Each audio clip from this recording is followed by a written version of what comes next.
कुमार जी दिल्ली से। राधे राधे महाराज जी।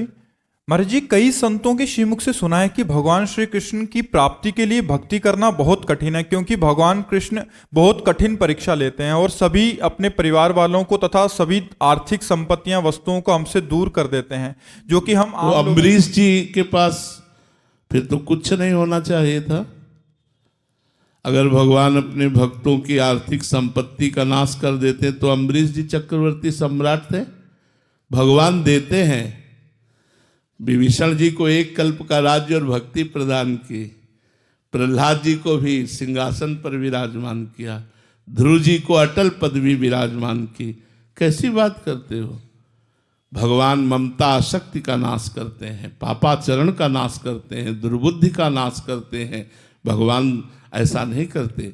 भगवान सबको सुख प्रदान करने वाले मंगल भवन है, उनके द्वारा मंगल कैसे हो सकता है? देखो, हम भगवान के ना होते तो बहुत अपने परिवार 4-5 के बीच में बैठे होते। आज हम भगवान के हैं तो हजारों के बीच में बैठे कि नहीं? आप हमारे नहीं हो क्या? क्या आप लोग हमारे नहीं हो?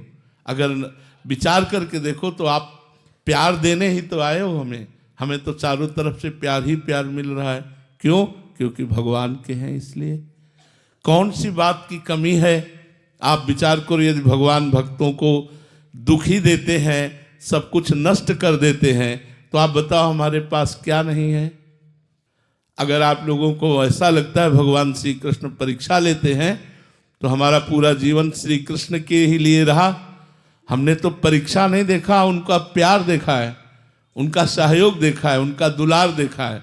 देखो, एक बात समझना होगा, पहलवान जब अपने चेला को कुश्ती लड़ाता है तो सबसे पहले वो निरीक्षण करता है कमजोर कहाँ है। जैसे यहाँ मारा, उसने कहा अरे अब वहां वो 1000 बार मारेगा और इतना परिपक्व कर देगा कि दूसरा खींच के मारे तो भी उसको फर्क न पड़े। तो श्री कृष्ण जगत गुरु हैं, वो देखते हैं हमारा चेला कमजोर कहाँ है, जहां कमजोर है वहीं उसे पीटते और मजबूत कर देते हैं। देखो, बिना प्रतिकूलता अनुकूलता के सहे अंतःकरण प्रेम लायक नहीं होता। दोनों चीज सहनी पड़ती है, अनुकूलता भी और प्रतिकूलता भी। अनुकूलता में फूले ना और प्रतिकूलता में हम दुखी ना हो। एक शीशा है, ऐसे कंकड़ मारो फूट जाता है नहीं, और गरम ठंडा करके प्रोसेस से उसे जब बनाया जाता है तो बुलेट प्रूफ हो जाता है। गोली मारो तो नहीं, वही शीशा गोली मारो तो नहीं टूटेगा, और वही शीशा कंकड़ मारने पे टूट जाता है। तो भगवान श्री कृष्ण अपने चेला को बुलेट प्रूफ बनाते हैं कि माया का काम, क्रोध, लोभ, मोह, मद, मत्सर, अपमान, ये कुछ भी भगवान के भक्त का बाल बांका न कर सके। आप जिसे परीक्षा कहते हैं, हम उसे पुष्टता कहते हैं। भगवान अपने भक्त को परिपक्व करते हैं, पुष्ट करते हैं। इसलिए गलत धारणाएं मत धारण करो कि भगवान श्री कृष्ण की भक्ति करना कठिन है। हमें तो लगता है संसार की भक्ति करना कठिन है, क्योंकि सब छलिया है, सब स्वार्थी है, सब कपटी है, कोई सच्चा प्रेम करने वाला दिखाई नहीं देता। प्रेमी तो श्री कृष्ण है। इनकी भक्ति क्या कठिन है? आप हमें बताओ, क्या कठिन है? हमें तो लगता है आप लोग समझ नहीं पा रहे। तुलसीदास जी के सामने जब सम्राट अकबर ने ताज उतार के रखा तो आंसू आ गए। तो भक्तों ने पूछा, क्या बादशाह प्रणाम कर रहा है, इस आनंद की खुशी के आंसू हैं? तो उनका नहीं। तुलसी जब राम का नहीं था तो मांगे टुकड़े नहीं मिलते थे, आज राम का है तो बादशाह ताज उतार के रखता है। आप कैसे बात करते हो? श्री कृष्ण की भक्ति में कठिनाई नहीं है, माया के भोगों को छोड़ना कठिन है। वही कठिनाई हमें लगती है। गंदे आचरणों को छोड़ना कठिन है, गंदा खान पान देखना, सुनना, भोगना, ये छोड़ना कठिन है। इसीलिए श्री कृष्ण भक्ति कठिन लगती है। नहीं बताओ, भगवान की भक्ति में क्या कठिनाई है? मधुर मधुर भगवान का नाम स्मरण करें, कृष्ण कृष्ण कृष्ण राधा राधा राधा। जो मिला भगवान को भोग लगा के पा लिया। भगवान के आश्रित हैं, सब कर्म करो। आप जिस कर्म में हो भगवान ने रोका नहीं है। भगवान ने और कर्म में लगाया है।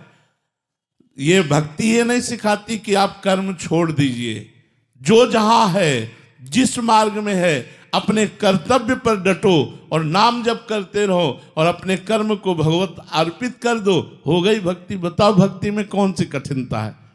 कठिनता है पापाचरण छोड़ना, गंदी बात छोड़ना, गंदा भोजन छोड़ना, गंदे दृश्य देखना छोड़ना, यह कठिन है।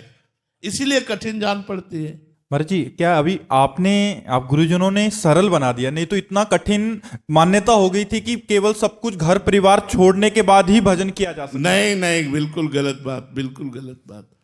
हम फिर कह रहे हैं तुम्हारे परिवार में 5 लोग होंगे, हमारे परिवार में 500 लोग हैं।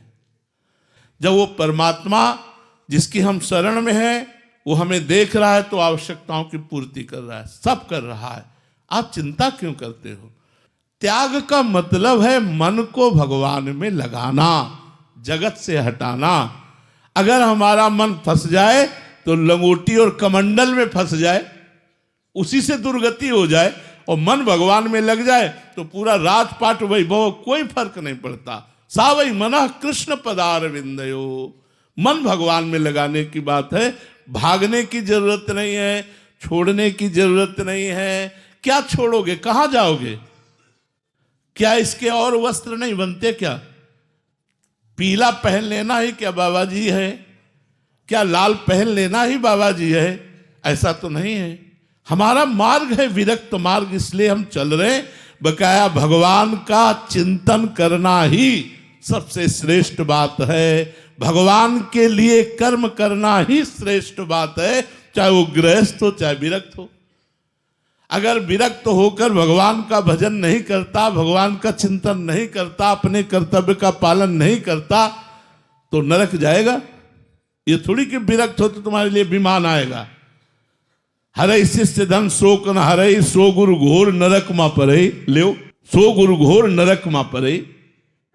बात यहां भगवान से चित्त जोड़ने की है। कहते फिर आप बाबा जी क्यों हो गए? हमारे कपारे में लिखा था, हमारे भाग्य में लिखा था तुम्हें बाबा जी बनकर जिंदगी गुजारनी है।